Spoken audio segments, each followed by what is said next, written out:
Captain Nathan Hayes stood in the command center of the Sea Snake, watching the monitors with steady eyes. The deep ocean research vessel moved slowly through the Mariana Trench, 7 kilometers below the surface where the pressure could crush a person in seconds. Around him, 12 crew members worked at their stations, checking equipment and recording data from the geological sensors. Nathan had spent 15 years working in the deep ocean. He knew the pressure, the darkness, and the cold. He knew what the ocean could do to a ship that was not built for it. The Sea Snake was built for it. This vessel was stronger than any military ship, more advanced than anything the world's navies had created. Dr. Lisa Washington sat at the science station. She was one of the best marine biologists and oceanographers in the world. She had worked with Nathan for 5 years, and they trusted each other completely. Lisa was studying unusual patterns in the water temperature readings when something made her stop. "Nathan, come here," she said, her voice calm but serious. Nathan walked to her station. Lisa pointed at the screen showing gravitational readings.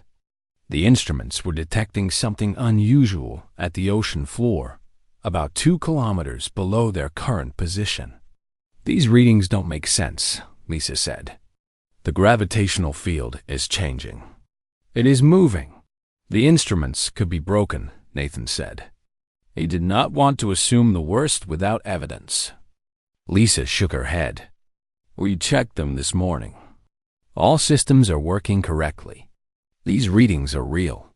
She pulled up more data on her screen. "And there is more than one source.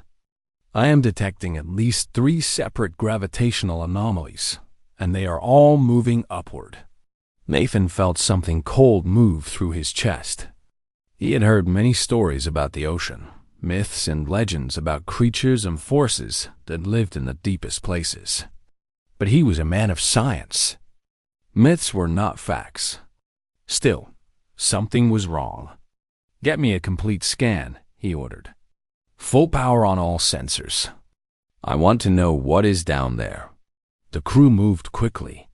The Sea Snake sensors were the most powerful in the world.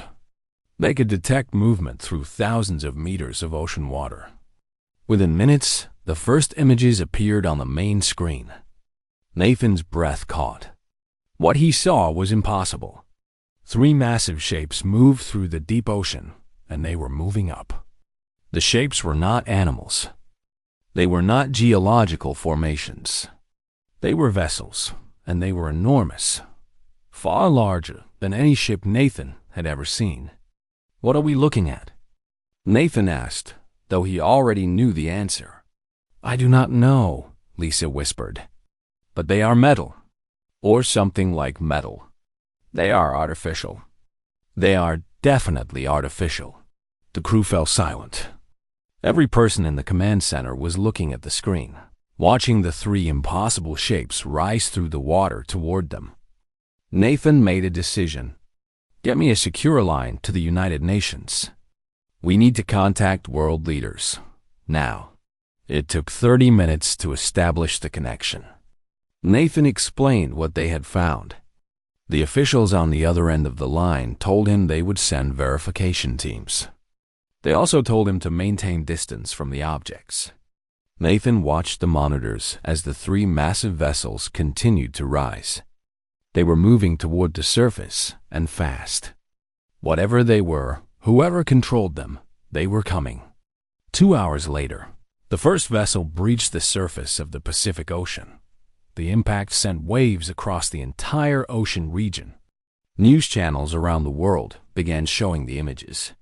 A massive ship, covered in strange growths and ancient sediment, rose from the water like a creature from nightmares.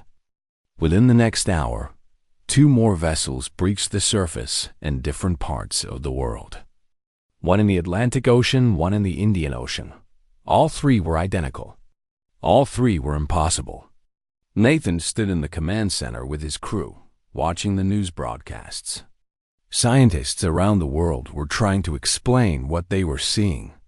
Military analysts were already discussing defense strategies. Politicians were calling emergency meetings. Lisa was still studying the data. "Nathan, look at this," she said.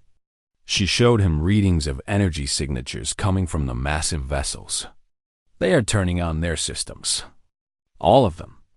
They are powering up." As Lisa spoke, the communication systems of the sea snake lit up with incoming signals. The aliens had started transmitting. The voice that came through was mechanical and cold. It spoke English perfectly, but with an accent that sounded strange and harsh. "This is the Kethran Collective. We are transmitting to all human governments and military forces. You are occupying a region of space that belongs to our civilization. We placed territorial markers in your oceans millions of years ago. This planet falls under our historical claims." Nathan listened to every word. He had studied first contact scenarios. He had read everything written about alien communication and negotiation. But nothing had prepared him for this moment when it actually happened. The voice continued. "We are willing to offer your species a choice. You can surrender your planet without resistance, and we will allow your population to survive. We will relocate you to designated territories. Or you can attempt to resist, and we will destroy you completely." The transmission ended. Nathan looked at Lisa. "They think we are helpless. Are we?" Lisa asked. Nathan thought about the sea snake, about its capabilities and the things it could do. He thought about human history, about how people had always found ways to survive against impossible odds. He thought about his daughter Elena, who was 8 years old and waiting for him to come home. "No," he said. "We are not helpless." The world held its breath as humanity faced its greatest challenge. The age of Earth's isolation had ended. The age of human contact with an alien civilization had begun. And somewhere in the dark water of the Pacific Ocean, Captain Nathan Hayes and his crew began to understand that everything in the world had just changed forever. The United Nations headquarters in New York was crowded with officials, military leaders, and scientists. Every nation on Earth had sent representatives. The situation was critical, and everyone knew it. 3 alien vessels had appeared on the planet's surface. An advanced civilization was making demands. Humanity had less than 72 hours to respond. General Catherine Voss stood at the front of the room. She was the Supreme Commander of the United Nations military forces, a position created just hours before to coordinate the global response. She was a tall woman with gray hair and a face that showed no fear, only determination. "The aliens have released coordinates for a meeting location," General Voss said. "They want to meet with human leaders aboard their central vessel in the Atlantic. They are expecting us to send a delegation." Ambassador David Park spoke next. He was the chief diplomat for the United Nations, skilled in negotiation and international law. "We should meet with them," he said. "This is a chance to communicate, to understand what they really want, and to buy time for our military to prepare." General Voss nodded. "We will send a delegation, but we will also have military forces standing by. If this is a trap, we will be ready." Nathan was in the room because he and Lisa had become experts on the Kethrans overnight. Every military leader and government official wanted to hear what they knew. Nathan was asked to join the delegation.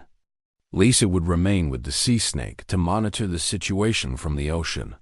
The delegation consisted of 12 people. Ambassador Park led the group. General Voss was there, along with 2 other high-ranking military officers. Scientists and diplomats filled the remaining seats.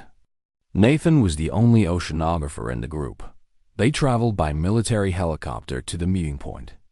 The massive Kethran vessel towered above them as they approached. It was at least 1,000 meters long, and its surface was covered with strange patterns and symbols. Metal that looked ancient and weathered covered every centimeter of the hull. But underneath the age and the growth of deep-sea life, Nathan could see that the ship was powerful and intact. the aliens had sent a shuttle to pick up the human delegation. It was a smaller ship, but still enormous compared to the human helicopter. The shuttle's interior was cold and functional. No decoration. No comfort. Just metal walls and strange technology. The Kethran commander waited in a meeting chamber inside the main vessel. His name was Krethuk, and he was the only alien the humans would meet face to face. The Kethrans had sent a translation device that could convert their harsh language into English. Krethuk stood 7 feet tall. His body was covered in hard armor-like skin that looked like polished stone. His face had no eyes in the way humans understood eyes. Instead, he had dark marks where eyes should be, and those marks seemed to move and shift. He had a mouth, but it was set with teeth that looked like blades. "I am Krethuk," the alien said through the translator. "I am a military commander of this expedition. You are the leaders of this planet." "We are," Ambassador Park said. He kept his voice steady and calm. "We have come to understand what you want." Krethuk made a sound that might have been laughter. "What we want is simple. You will surrender this planet. Your governments will cease to function. Your military will disarm completely. Your people will be relocated to the territories we have designated. This process is efficient. It has been completed on 1,000 planets. And if we refuse?" General Voss asked. "Then you will be destroyed," Krethuk said without hesitation. "We have destroyed civilizations far more advanced than yours. Your weapons are insignificant. Your technology is primitive. You have no ability to resist us." Nathan listened to the alien's words, and he felt anger rising in his chest. Krethuk was speaking from a position of assumed superiority. He believed humanity was nothing. He believed they had already lost. "The Kethran Collective has ruled this sector of space for 3 million years," Krethuk continued. "We have encountered thousands of species. Some we have conquered. Some we have destroyed. None have successfully resisted us. Your species will follow the same path." Ambassador Park tried to negotiate. He spoke of human rights, of international law, of the desire for peace. Krethuk listened, but he did not care. To him, these concepts were meaningless. Humans were not equals. They were not even worth serious consideration. After 2 hours, Krethuk made his final offer. "You have 72 hours to evacuate all military personnel from coastal regions. This is an act of mercy. If you comply, we will minimize civilian casualties. If you do not comply, we will destroy everything." The human delegation was escorted back to their shuttle. As they walked through the ship's corridors, Nathan observed everything. He saw the layout of the vessel, the power systems, the structure. He was a scientist, and he was gathering data as the shuttle doors closed and they began to leave the massive ship. Krethuk's voice came through the communication system one last time. His laughter was harsh and terrible. "Your species believes it can survive. This is foolish. You will watch your world burn, and then you will accept your place in the Kethran hierarchy. You are nothing but insects, and insects can always be crushed." The shuttle descended toward the ocean surface. The human delegation was silent. They all understood the same terrible truth. The Kethrans were not interested in negotiation. They were not interested in coexistence. They wanted surrender, and if they did not get it, they would destroy humanity. Nathan stared out at the massive ship disappearing above them. He thought of Elena, his daughter. He thought of every child on Earth. He thought of every person who loved someone, who wanted to live, who wanted to build something. "They made a mistake," Nathan said quietly. "What mistake?" General Voss asked. "They assume we are helpless," Nathan said. "They assume they know everything about human beings.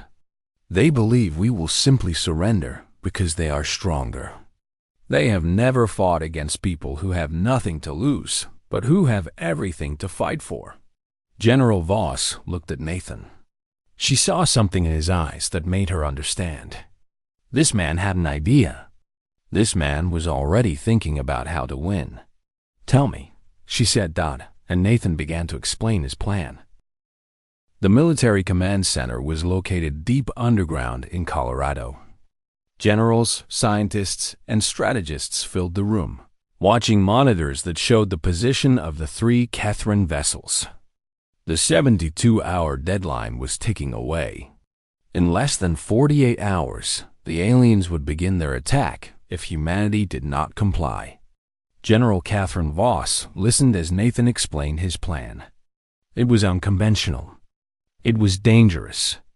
It required understanding the deep ocean in ways that most military strategists had never considered. But it was also the only plan anyone had proposed that did not rely on matching the Catherine's superior technology. "The Catherines have existed for 3 million years, Nathan said, pointing to the data on the screen. Their ships are not new. They are ancient. But their technology is designed to work in specific conditions. When they placed those vessels in Earth's oceans millions of years ago, they adapted them to function in extreme deep ocean environments."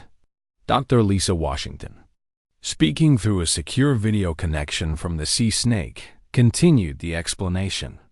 "The problem with adapting any ship to function at those depths is pressure. The pressure at 7 kilometers below the surface is crushing. A human body would be destroyed instantly. A normal ship would be crushed like a tin can." "So how did the Catherines solve this problem?" asked Dr. Michael Porter, the head of Advanced Weapons Research. "Gravitational field generators," Lisa said. "They use technology to create a localized gravitational field inside their vessels. This field creates artificial gravity, and, more importantly, it maintains internal pressure at levels the ship's structure can handle. Without these fields, the ship itself would be destroyed by the external pressure." Nathan took over the explanation. "We conducted passive scans of the central Catherine vessel. We mapped the location of their power systems and their shield generators. The gravitational field generators are connected to the main power core. If we could disrupt those generators at a critical moment, the field would collapse." General Voss understood immediately. The ocean pressure would destroy the ship. "Not just destroy it," Nathan said. "Catastrophically destroy it.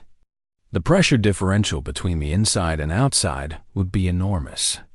The Catherine vessel is built to withstand external pressure, but if the internal pressure drops suddenly while the external pressure remains constant, the structural integrity fails. The ship implodes." The room erupted in discussion.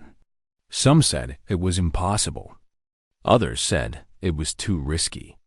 But General Voss knew that they were running out of options.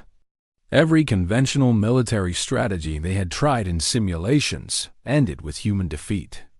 "Can you build this device?" Voss asked Dr. Porter. "Yes," Porter said. "But it will require time and resources. We are talking about an electromagnetic pulse weapon of unprecedented power. We can build it, but we will need to work around the clock." "Do it," Voss ordered.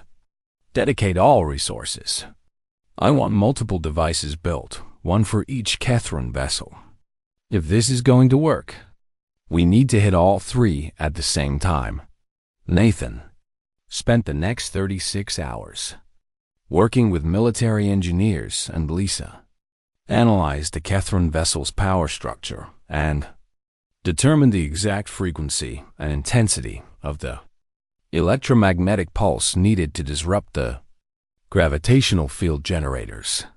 It was complex work, but Nathan and Lisa had studied the scan data extensively. The weapons teams worked without sleeping. They built the electromagnetic pulse devices, each one small enough to be deployed by a single submarine, but powerful enough to generate a field that could disable an advanced alien ship. It was impossible work, but humans achieved it. 20 hours before the deadline, the device was ready. 3 versions had been built. 3 submarines would deploy them, and Nathan volunteered to personally deliver the primary device to the central Catherine vessel. "No," Voss said when Nathan made his request. "I have to do this," Nathan said. "I know this sea snake better than anyone. I know the ocean currents. I know how to avoid detection.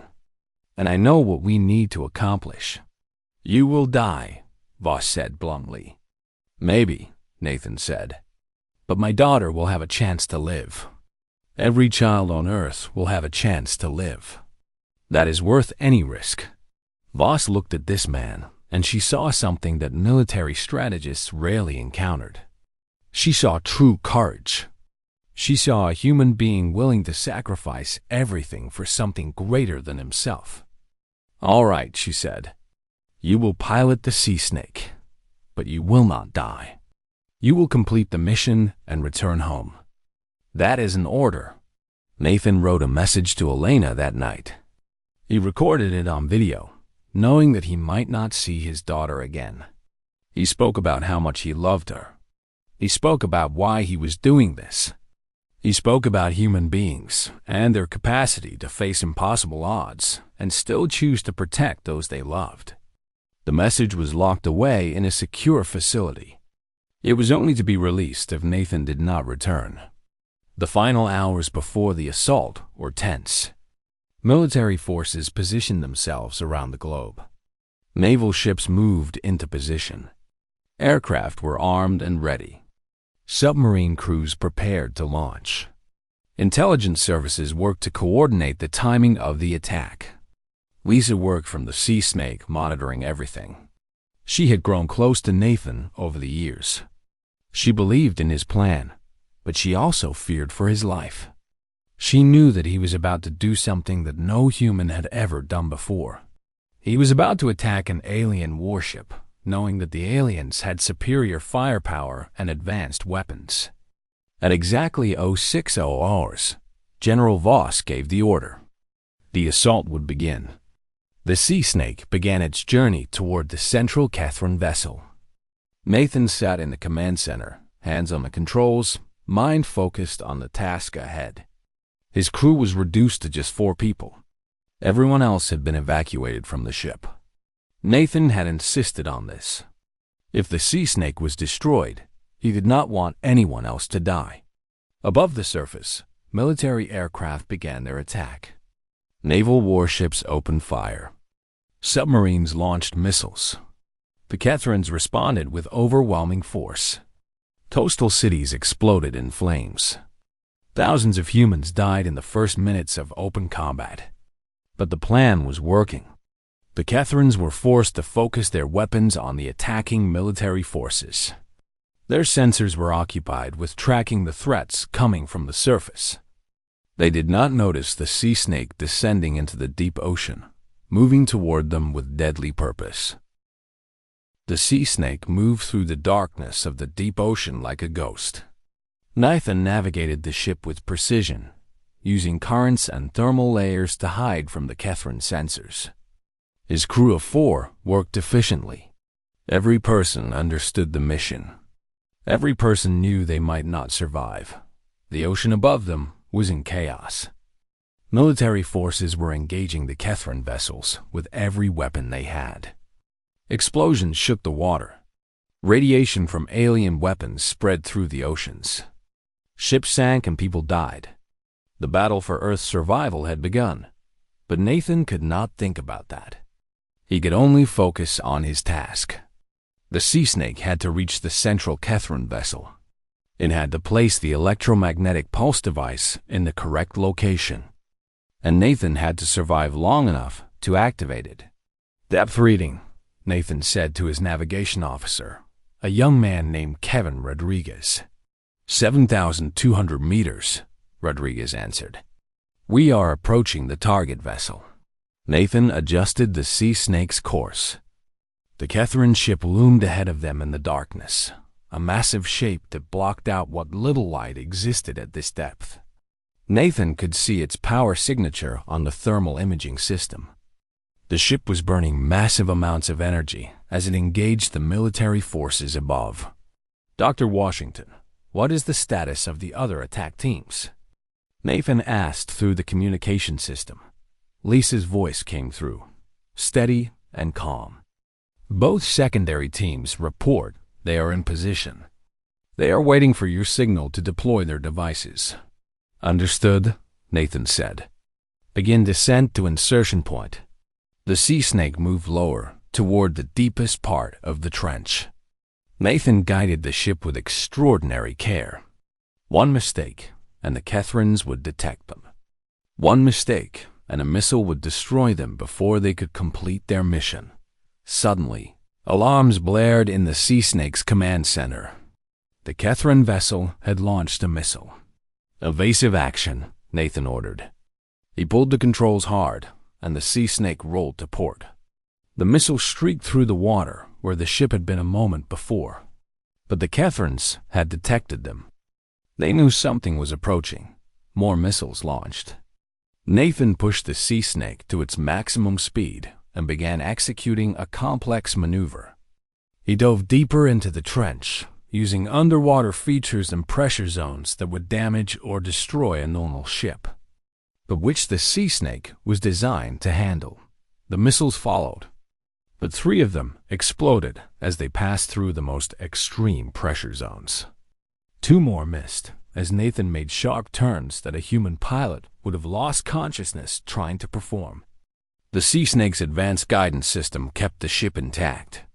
They are charging their main weapons, Rodriguez said, panic creeping into his voice. Stay calm, Nathan said. He had trained for this. Years of studying the ocean had taught him how to think in 3 dimensions, how to use environmental features to gain advantages over opponents. Take the ship to the volcanic vent region, 20 degrees north. Captain, that will kill us, said Elena Morrison, the ship's engineer. The pressure and heat combination in that zone are extreme. It will kill their missiles faster, Nathan said. Trust me.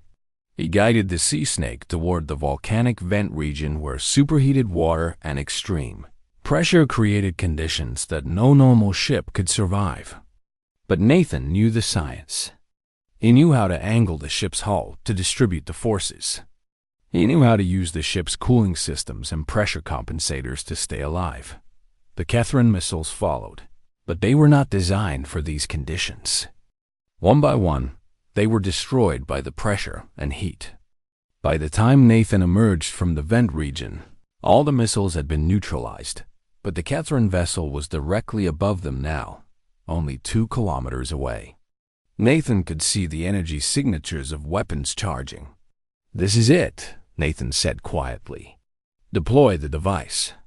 Lisa's voice came through the communication system. Both teams are deploying now. Nathan activated the launch mechanism on the sea snake's external mount. The electromagnetic pulse device detached from the ship and began its ascent toward the Kethran vessel above. It was programmed to reach a specific depth, approach the ship's shield generator junction, and then activate. The device is active and ascending, Rodriguez reported. A massive burst of energy erupted below the Kethran vessel. The electromagnetic pulse detonated with force equivalent to a nuclear explosion. The device had not been designed to destroy the ship through physical damage. It had been designed to disrupt the gravitational field generators that protected the Kethran vessel. The effect was instantaneous and catastrophic. The Kethran ship's shields failed completely. The internal gravitational field generators shut down. And suddenly, the crushing pressure of the deep ocean began forcing its way through every breach in the alien hull. The Kethran vessel screamed. The sound was so loud that it damaged the sea snake's external sensors. Metal tore. Compartments flooded. The massive ship began to sink, pulled down by the pressure that it could not resist. Second device detonated, Lisa reported through the communication system. Another Kethran vessel is sinking. Third device detonated, she continued seconds later. All 3 targets are going down. Nathan felt a moment of triumph. They had done it. Humanity had struck back. They had destroyed the invasion force with knowledge and creativity instead of superior firepower. His celebration was cut short when the sinking Catherine vessel's wreckage began, falling toward the sea snake. Massive pieces of metal and debris descended through the water like a metallic rain. Evasive action, Nathan commanded.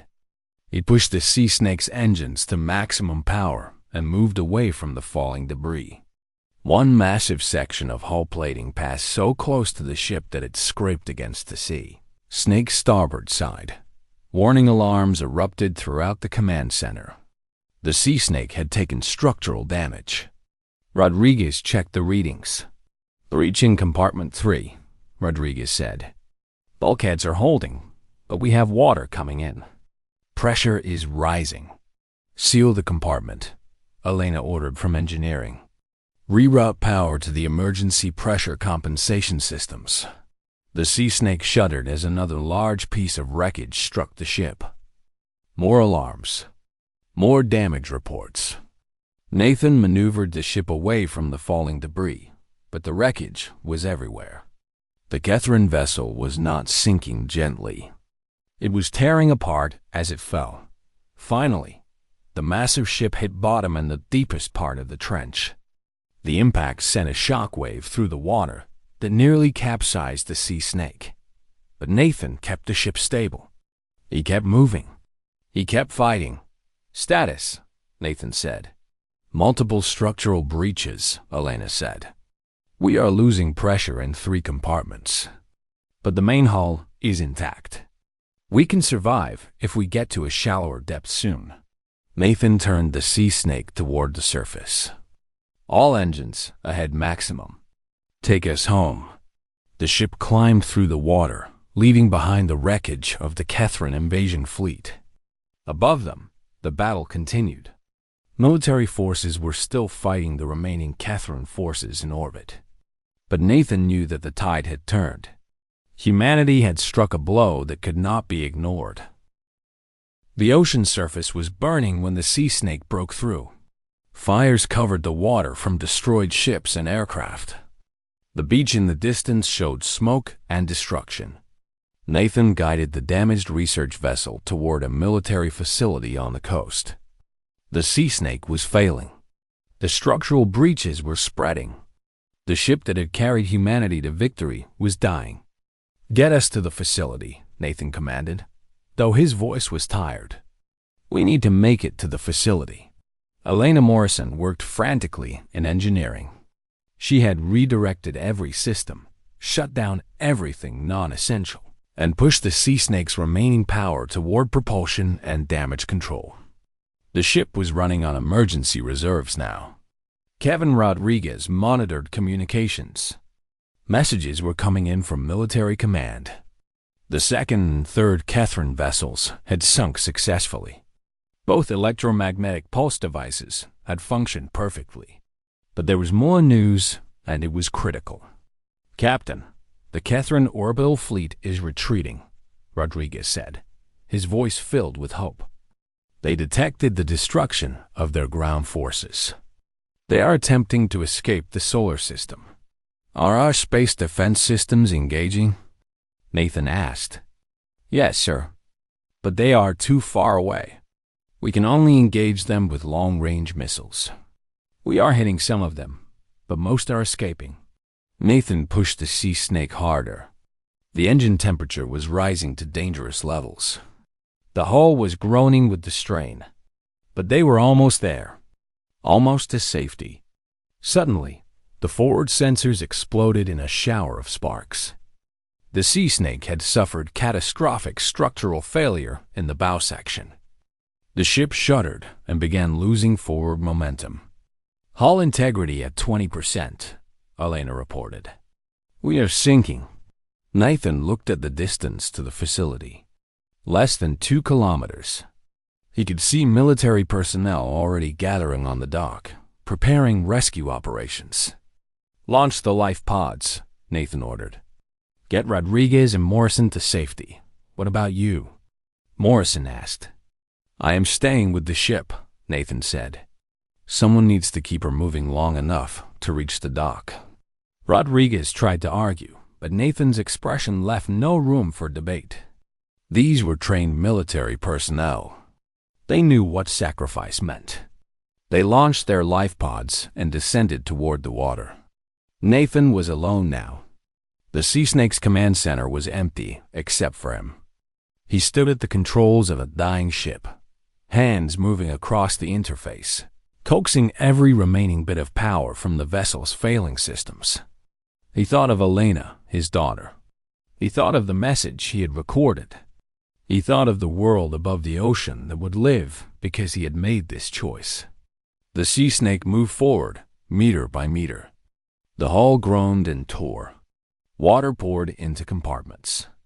The ship was breaking apart, but it kept moving. Nathan reached the dock with the last of the Sea Snake's power. Military personnel rushed out and pulled him from the ship. They carried him to safety as the magnificent research vessel sank into the shallow water of the dock, its mission complete. In the military command center in Colorado, General Catherine Voss watched the monitors as information came in from around the world. The 3 Catherine ground forces were destroyed. The orbital fleet had suffered significant losses and was retreating. But the cost had been terrible. Thousands of humans had died. Entire cities had been damaged or destroyed. The wars of the Catherines had marked Earth forever. Lisa Washington stood on the dock, watching as the Sea Snake sank. She had spent 5 years working with Nathan. She had understood from the moment he explained his plan that he would likely die to execute it. But he had survived. Against all odds, he had survived. Rescue workers brought Nathan to a medical facility. He had suffered injuries, burns, and radiation exposure from the Catherine weapons. But he was alive. The doctors said he would recover. He would be able to go home. 3 days later, Elena held her father in her arms. She was 8 years old, and she had watched the news broadcasts. She knew that her father had done something impossible. She knew that he had saved the world. And she knew that he would never be the same. Nathan held his daughter and wept. Everything he had done, every risk he had taken, every moment he had believed in humanity's ability to survive, it had all been for this. For her. For every child on Earth who would grow up in a world where humanity had proven itself worthy of existing among the stars. General Voss made a statement to the world. She described the battle. She described the heroism of the military personnel who had fought and died. She described Nathan's sacrifice and ingenuity. She told the world that humanity had faced an existential threat and had survived through courage, intelligence, and unity. The United Nations passed emergency legislation. New space defense systems were constructed. Ocean monitoring stations were established to watch for any remaining alien threats. Humanity had entered a new era. They were no longer an isolated species on a single planet. They were now members of a galactic community, and they had earned respect through strength. Lisa received the highest scientific commendation in the world. Her work on the electromagnetic pulse device had saved humanity. General Voss became a symbol of military leadership and human resolve. Dr. Michael Porter and his team were recognized for their incredible achievement in building weapons that could threaten an advanced alien civilization. But the greatest recognition went to Nathan, Hayes, and the Sea Snake. The ship was raised from the water and carefully reconstructed. It was placed in a museum where it could be seen by everyone. The plaque beside it read, "The Sea Snake, the vessel that saved humanity. Crewed by brave men and women who chose to fight when surrender seemed inevitable." A testament to human courage and determination. Nathan retired from active duty, but he never left the ocean. He spent his time working with new oceanographers, training the next generation of deep-sea explorers. He told them stories about the Sea Snake, about the battle, about what it meant to face impossible odds and still choose to fight. Years later, when Elena was a teenager, Nathan took her out into the ocean. They stood on the deck of a ship, looking at the water that had been the battlefield where humanity had proven itself. Nathan told his daughter that courage was not the absence of fear. Courage was taking action despite the fear.